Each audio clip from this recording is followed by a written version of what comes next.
In 1960, I really found my métier when I started Reed, and how that came about.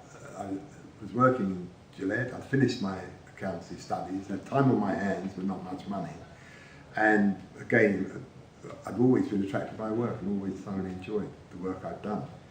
And I asked a girlfriend whose father was a local estate agent whether she would like any part-time help from me. Could I work for him part-time?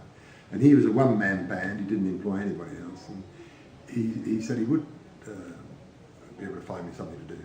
So really, when I finished work at Gillette in the evening, I used to go into his office for an hour or two. But most importantly, at weekends, I was selling houses for him, finding houses to sell. And although he was probably the nicest estate agent in the world, he wasn't the most efficient.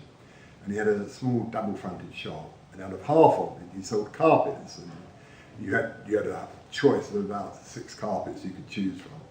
And I knew over the weeks and months that I was with him that he sold about 1 a week. So I said, and I was signing invoices at Gillette's to employment agencies. So I said to him, why don't you open that other half of the shop as an employment agent? And he listened to me carefully. He said he'd think about it, give him a week. Anyway, he came back in a few days and said he'd thought about it, but he wasn't interested in doing that really.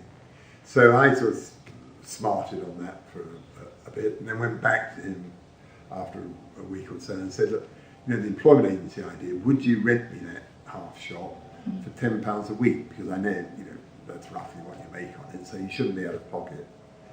And I think almost immediately he said, well, you know, if you should really consider giving up a very good job at Gillette, but if you really want to, yes, I will. So that's how Reed started, and that's how my opportunity for being a philanthropist started.